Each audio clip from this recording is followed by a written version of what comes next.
¿Qué pasa en Venezuela? En Venezuela lo que pasa es que forma parte de una jugada de ajedrez en el tablero mundial de Estados Unidos, que lo que quiere es hacerse con el control de las reservas de petróleo de Venezuela, que tiene el 20% de las reservas mundiales.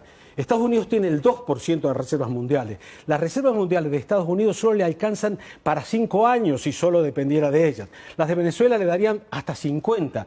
Y por otra parte, en la jugada mundial de una guerra de confrontación que establece el Pentágono con China a largo plazo, es fundamental ese abastecimiento de petróleo al lado, no a distancia. Medio Oriente está más cerca de China que de Estados Unidos y por lo tanto, aunque tenga el régimen neonazi, bueno, fascista, feudal de Arabia Saudí, al que nadie se le ocurre pedirle democracia. Sánchez, ¿por qué no le pide democracia al de Arabia Saudí, que está haciendo un genocidio en Yemen y que encima Pedro Sánchez le vende armas, a España le vende armas? Estamos en una situación en donde se está engañando, si termino, se está engañando y manipulando a la gente usando, como lo dijo Enrique Capriles, de la oposición, dijo que Guaidó está utilizando a los venezolanos como carne de cañón. Yo le pido a todos los venezolanos, a los que apoyan al gobierno y los que están en brevemente, por favor, es que de verdad que tenemos muy poco tiempo. Tengan en cuenta que están siendo empujados a una guerra civil.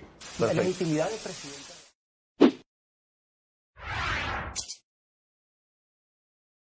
The fact is, what we should have done is we should have asked the rebels when they came to it. We should have said, we'll help you, but we want 50% of your oil.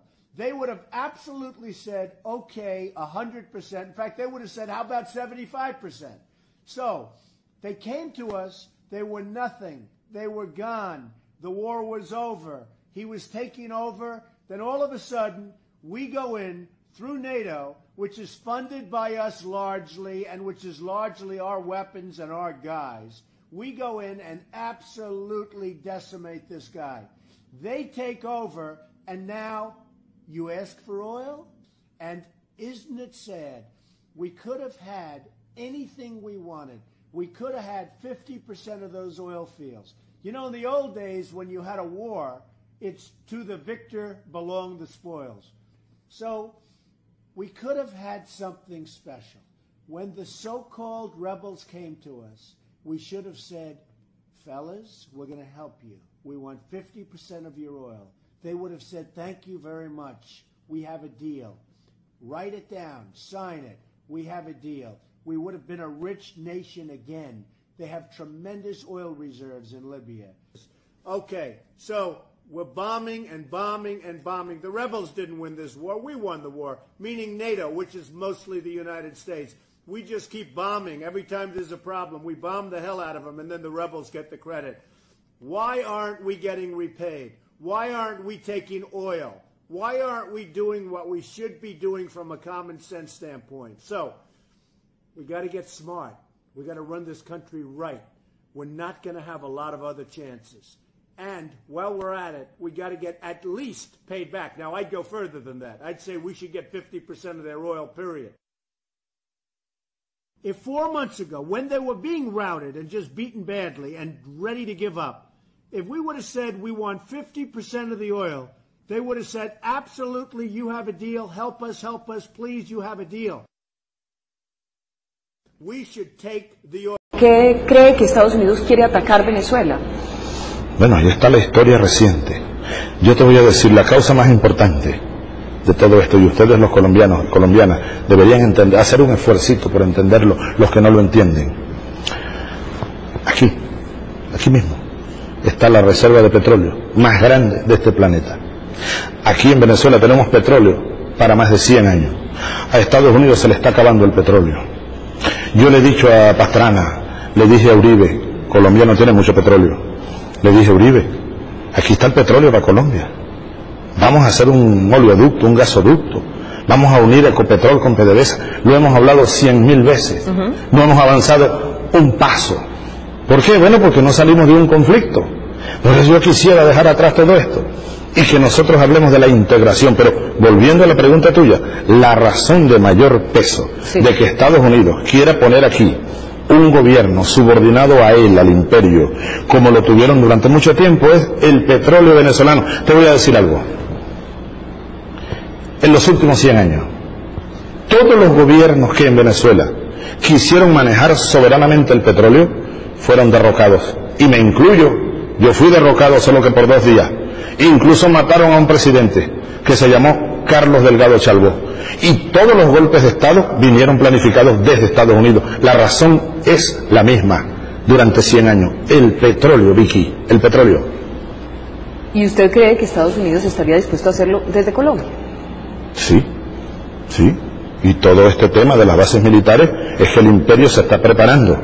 ¿Le puedo hacer una pregunta sin que está buscando mejores condiciones para hacerlo, si lo consideran, por eso nosotros estamos obligados a impedirlo. Quiero hacerle una pregunta sin que a usted le moleste. ¿Está usted paranoico con Estados Unidos? No, de ninguna manera. Yo solo soy realista. Si tú le pudieras hacer esa pregunta que me has hecho a mí, lo que pasa es que no podrás porque la mayoría están muertos. Hazle esa pregunta a Jacobo Arbenz, que era presidente de Guatemala cuando yo estaba naciendo, tú no habías nacido.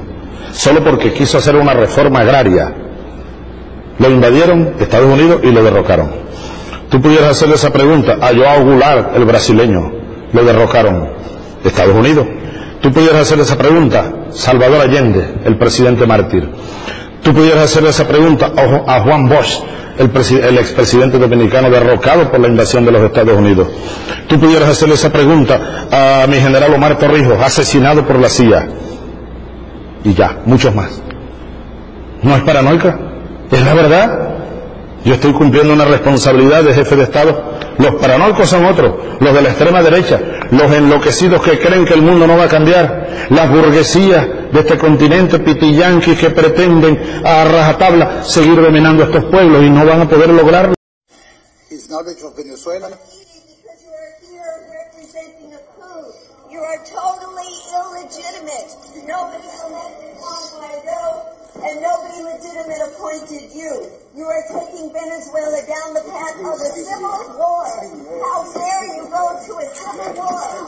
What kind of patriot are you? And allow yourself to be manipulated by Donald Trump, John Bolton, and now Elliot Abrams, the ultra hawk. It is a very dangerous situation. We need negotiations, which is why we should be supporting Mexico and Uruguay in their call for negotiations.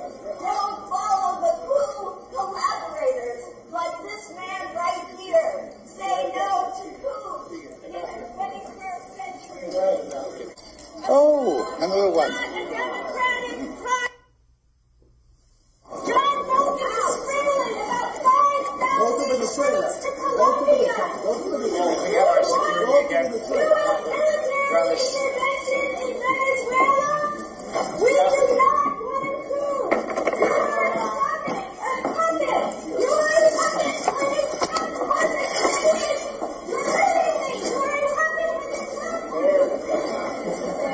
Como todo el mundo sabemos, la Unión Europea está preocupadísima por los derechos humanos y por eso financian centros de tortura para migrantes en Libia, construyen vallas con concertinas o impiden que los barcos de las ONG salgan a la mar para rescatar personas. Está preocupadísima por los derechos humanos, claro, pero en Venezuela. Otro argumento es el fuerte aprecio que tiene la Unión Europea por la democracia. Y por eso la Unión Europea tiene un acuerdo económico preferencial con un modelo tan democrático como la monarquía absolutista de Arabia Saudí. El Parlamento Europeo considera que tiene que apoyar a una persona que sea autoproclamado presidente, así sin elecciones ni nada, porque Maduro es un tirano que mata al pueblo de hambre. No como el presidente de Sudán, con quien la Unión Europea ha firmado varios acuerdos en los últimos meses, que solo tiene 2 órdenes de búsqueda y captura por parte de la Corte Penal Internacional por crímenes contra la humanidad. Además, el Parlamento Europeo está consternado porque, según sus datos, 2 millones de venezolanos y venezolanas están exiliadas. En cambio, Israel es prácticamente un miembro más de la Unión Europea porque solo hay 5 millones de palestinos y palestinas en el exilio. Yo creo que queda clarísimo que el apoyo al golpe de Estado en Venezuela no tiene nada que ver ni con el petróleo, ni con el seguidismo de la Unión Europea a Estados Unidos, ni muchísimo menos con que Venezuela tenga un gobierno que no sigue sus dictados neoliberales.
Aquí, tranquilamente, si ellos no lo reprenden, nosotros no lo reprendemos, lo que sí le pedimos a la Fuerza Armada, únanse, apóyennos, que esto es tarea de nosotros. Muchachos, ya, por terminar, vamos a terminar con este himno nacional, que es el himno nacional de nuestro país. Que quede a nivel mundial. Se me quitan la gorra, quítense la gorra. Protestando porque queremos una nueva Venezuela. Quítense la Queremos gorra, un muchachos. gobierno que nos permita estudiar, comer y ver a nuestra familia felices. Y por último, a los medios internacionales que sean humanos, que nos están matando, están desapareciendo nuestros hijos. Una dictadura. Sean humanos y no colaboren. El pueblo no puede hacer nada. Queremos guerra, queremos cambio. Queremos cambio, no queremos guerra. Lo que no queremos. No, los oficiales de la Fuerza Armada. Nuestra juventud. Lo que hacen.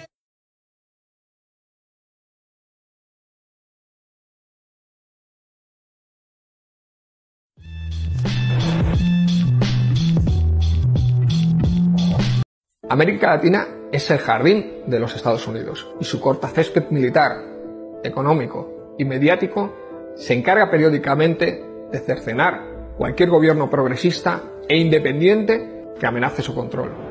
Esa realidad queda cartografiada en una incuestionable distribución geográfica de las bases militares y una documentada serie de atrocidades históricas irrefutables. Si el ejército yanqui tiene distribución mundial, esa localización se hace más intensa en el continente americano. Y si Estados Unidos ha sido capaz de urdir maquiavélicas estratagemas para controlar gobiernos de múltiples países, ello ha alcanzado su apoteosis en Latinoamérica. No es casualidad, pues, que se contabilicen al menos 75 bases militares norteamericanas en América Latina y el Caribe, siendo Puerto Rico, Panamá, Colombia, Perú, México, Honduras o Paraguay los países que mayor número de bases albergan. Sin embargo, tanto el poder como la proyección militar norteamericana se resintieron en las últimas décadas con los triunfos de gobiernos progresistas en Brasil, Argentina, Venezuela, Bolivia o Ecuador. Gobiernos que, no es casualidad, fueron cercados y embestidos desde frentes económicos, políticos y mediáticos hasta derribarlos o erosionarlos. De hecho, los países cuyos gobiernos progresistas se asfixiaron no solo involucionaron, sino que reforzaron sus relaciones militares con Estados Unidos. Pensemos, por ejemplo, en el anuncio de la Argentina de Mauricio Macri sobre la instalación de una task force junto a los norteamericanos en una zona tan estratégica como la triple frontera que conforman Argentina, Brasil y Paraguay, o en el futuro del Brasil del exmilitar ultraderechista Bolsonaro, un gobierno que parecerá más una junta militar que un gabinete democrático y que ya escucha los susurros de Donald Trump para una intervención armada que derribe Venezuela. El interés norteamericano en la región es incuestionable y una muestra de ello son los 4 grandes ejercicios militares desarrollados durante el último año y medio. El Amazon Lock, unas maniobras conjuntas al estilo OTAN en el Brasil de Michel Temer. El Teamwork South, un ejercicio marítimo en Chile. El Trade Winds, unas vastas maniobras militares frente a las costas de Venezuela con más de 2.500 militares y 18 países, incluidos Canadá, Francia o Reino Unido. O el anuncio del reinicio de ejercicios militares conjuntos entre Argentina y Estados Unidos. Más allá de las cuestiones militares, geopolíticas o imperialistas, existen grandes motivaciones para la ocupación militar de la región, pues el continente americano es una gran fuente de recursos. Baste señalar que el Amazonas en su conjunto concentra más del 90% de las reservas de niobio. El acuífero guaraní, situado en Paraguay, Argentina, Brasil y Uruguay, es el segundo reservorio más importante de agua dulce del mundo. Y las reservas de petróleo, gas, tungsteno, titanio, uranio, oro o diamantes son de altísimo valor. Por todo ello, América Latina es un Edén que los norteamericanos están dispuestos a militarizar y fortificar.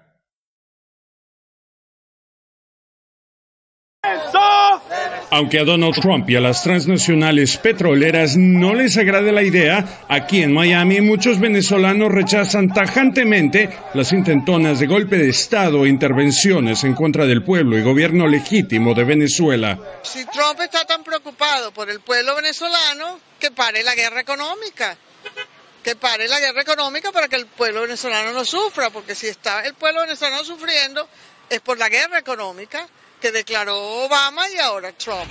Y es que algo huele muy raro aquí. Es petróleo, aquel hidrocarburo que tanto le gusta a Washington y a las corporaciones.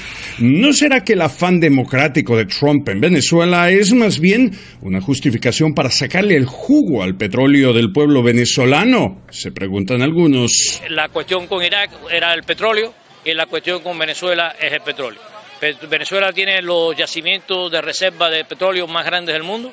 20% del petróleo del mundo lo tiene Venezuela.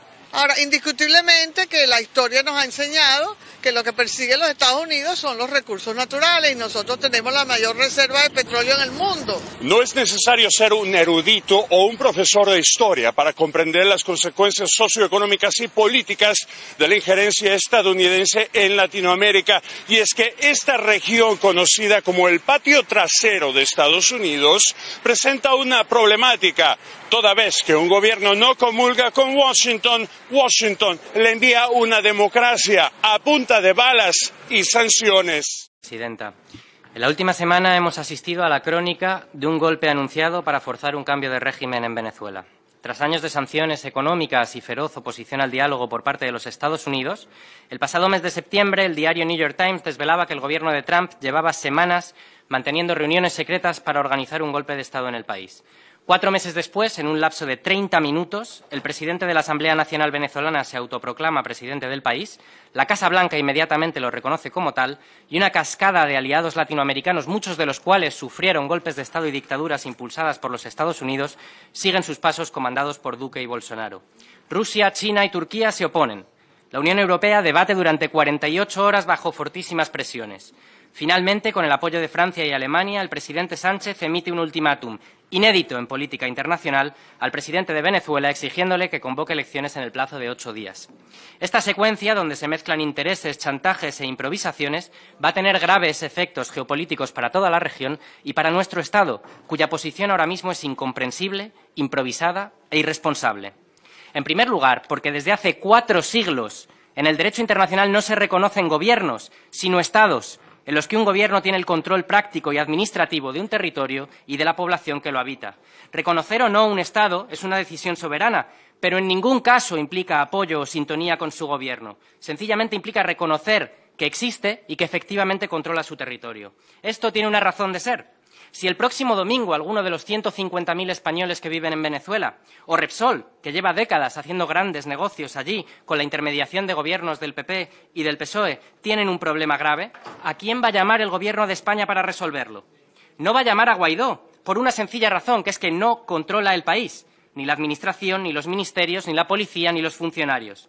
están pidiendo a la Asamblea Nacional que asuma el gobierno sin tener el poder físico para poder hacerlo. Esta frase lo resume bien, no es mía, es de Enrique Capriles, candidato presidencial de la oposición venezolana. Esto ustedes lo saben perfectamente. Saben que el país está inmerso en una durísima crisis económica y política, con un poder legislativo en manos de la oposición y otro poder legislativo, el ejecutivo, el judicial y las Fuerzas Armadas en manos del gobierno. Saben que en 2015 más de 7 millones de personas votaron a la oposición venezolana, pero también saben que las presidenciales del mayo pasado, que no reconocen, participaron 9,5 millones y que en las de la constituyente, que tampoco reconocen, 8 millones de personas. Saben que el país está profundamente polarizado y dividido, pero esa realidad deciden obviarla, deciden hacer como que no existe. Reconocer en estas condiciones a un presidente no electo, que no controla el país, sin tener canales de mediación y de negociación política, es alentar un escenario de caos y confrontación de consecuencias imprevisibles. ¿Qué van a hacer al día siguiente de reconocer a Guaidó? ¿Qué plan tienen para el lunes que viene? El plan es el siguiente.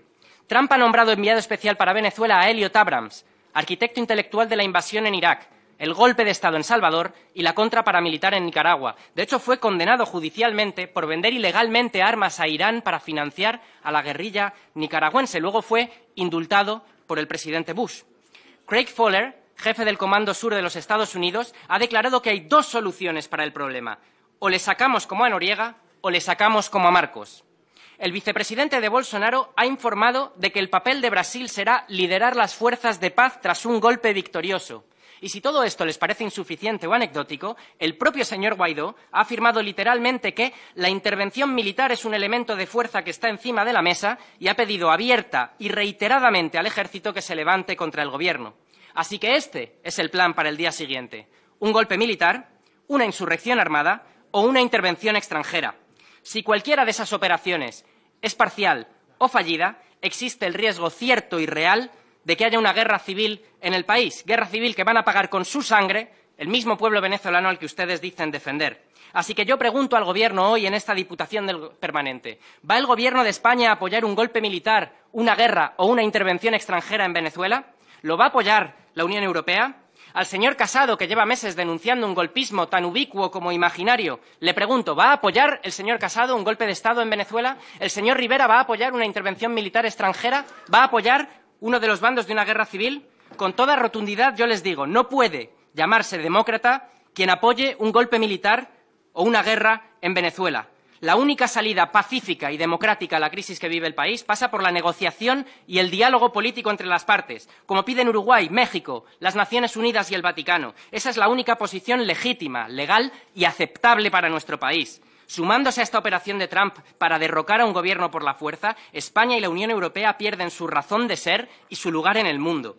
Ya lo hizo el señor Aznar con el señor Bush para defender la democracia en Irak. Nos legaron 130.000 muertos y un mundo más peligroso, injusto y desquiciado. Si no reconducen su postura, las consecuencias de esta decisión les perseguirán para siempre.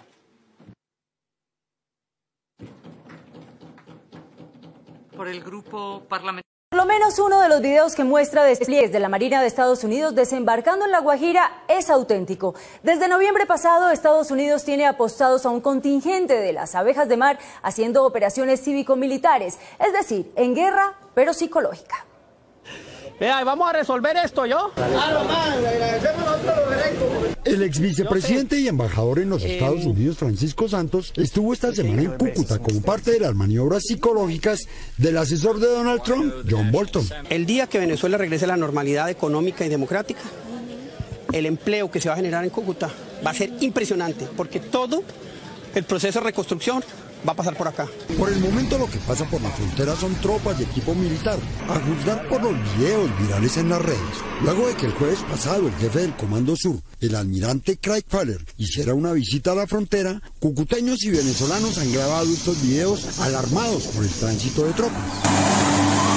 Francisco Santos no solo estuvo en la frontera acompañando al almirante Fowler, sino también al hijo del industrial más rico de Estados Unidos, Howard Buffett, quien, según el embajador, estaría a cargo de programas asistenciales para los migrantes venezolanos. Ellos nos van a ayudar a esto. Pero los despliegues que más virales se han hecho en la red son estos, que corresponderían al desembarco de miembros de la Armada de Estados Unidos en La Guajira, que se asegura fueron tomados esta semana. Los videos muestran el desembarco de tropas de la US Navy desde vehículos de desembarco en colchones de aire LCAC. Estas tropas harían parte de la Fuerza Especial Sea Beast o Abejitas de Mar, el mismo que fingía construir una escuela elemental en Huanchaco en 1996, mientras sus compañeros instalaban una base de entrenamiento de fuerzas especiales en las selvas del Guaviare. Esta vez el grupo de Sea Beast ha reportado como misiones únicas la construcción de un pozo de agua potable para los militares en el batallón de Riohacha y la construcción de viviendas para indígenas guayú. Al igual que hace 20 años, el despliegue y la misión principal de las tropas de la Armada de Estados Unidos se desconocen y oficialmente se asegura que se trata de maniobras de entrenamiento ajenas por completo a la crisis con Venezuela. Sin embargo, el movimiento de tropas al otro lado de la frontera da a entender que allí entendieron otra cosa. En Venezuela también se observa el traslado de equipos militares hacia la frontera. Las redes sociales muestran la movilización de equipo pesado por las carreteras, pero también se anuncia una resistencia paramilitar al régimen de Maduro. El portal venezolano de noticias Contexto Diario aseguró hoy que se ha registrado la movilización de armamento y tanques de guerra por diferentes carreteras hacia las fronteras y centros neurálgicos del país. Usuarios informaron este viernes que observaron el traslado de camiones que transportan tanques en las vías de la autopista regional del centro hacia el estado Carabobo. 4 tanquetas que van para la guerra. En distintas cuentas de Twitter, varios venezolanos han documentado el movimiento de los tanques de guerra en diferentes partes de Venezuela. Según la página web Defense Blog Online Military Magazine, Venezuela intensificó el despliegue de vehículos blindados en la frontera con Colombia. Los residentes del este de Venezuela han publicado rodajes de sistemas de artillería pesada, tanques de batalla principales y equipos militares que se desplazan hacia la frontera colombiana. Según los videos publicados en este portal, el convoy militar que se movilizó está compuesto por el sistema de artillería pesada 2S-19 de fabricación rusa.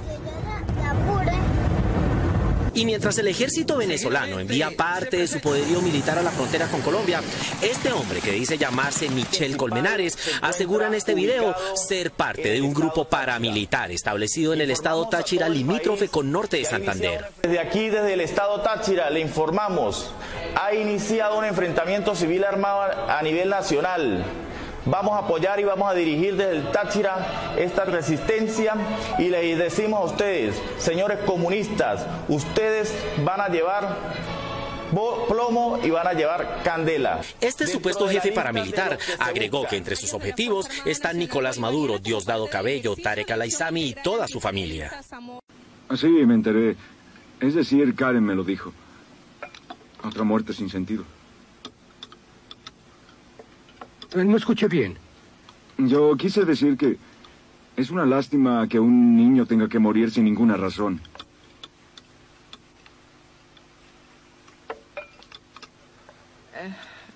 ¿Más brócoli alguien quiere? No creo que sea insensato cuando un joven muere por la libertad y por su país. Tengo problemas para justificar la muerte por un gobierno que sistemáticamente reprime a los ciudadanos. Oh, querido, prueba las papas, les puse queso. ¿Y eso qué demonios significa? Significa que el gobierno de los Estados Unidos es responsable de la opresión de hombres de color, mujeres, libre expresión, de... Quizás te gustaría irte a vivir a Rusia, ¿no, Karen? Creo que lo que Karen está diciendo es que... Escucha, maravilla. Suelo creer que la libertad y la democracia tienen ciertas ventajas que la dictadura comunista no tiene, y eso es lo que pasa en Vietnam. No, señor, eso es lo que quieren hacerle creer de todo eso. Ellos convierten a la gente en retrasados mentales. Presentía que mi padre no dejaría que lo llamaran retrasado mental en su casa y en su propia mesa. Piensas que he sido un retrasado mental, ¿no? No. Creo que cualquiera que defienda la guerra americana en Vietnam está cegándose como un chino. Entiendo. Como lo hicieron en Corea. ¿Qué rayos sabes tú de Corea? Yo estuve en Corea, perdí a muy buenos amigos allá. Papá, eso no tiene nada que ver con lo que estamos hablando. Y ellos no eran retrasados. Eran hombres valientes que no temían luchar por lo que ellos creían. Si tienes miedo de luchar, ¿por qué no simplemente dices que eres una gallina? Tienes razón. Soy gallina. No quiero morir como sus amigos. ¿Usted qué cree que logró allá? ¿Usted cree que esa gente es libre? No son libres. Excepto para comprar refrescos y chocolate instantáneo, pidiendo préstamos al banco de Manhattan. Es mentira. Usted fue utilizado, señor, y sus amigos también. ¡Es mentira! Papi, nunca escuchas lo que te decimos. Algo de esto es verdad. No acepte todas las muertes y luego las justifique. Está mal. Sus amigos deberían estar vivos, deberían estar disfrutando la cena y discutiendo con sus hijos como usted lo hace. ¿Tú qué sabes de eso? ¿Quién demonios te crees para decirlo? ¿Ve esto, señor?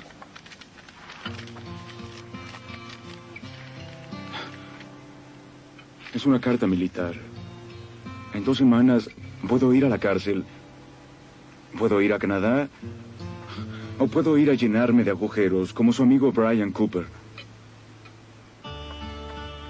Siga pensando en la forma que lo hace, señor Arnold. Y ellos dos serán los siguientes. Pero espero que eso no sea lo que ellos quieran. Con permiso.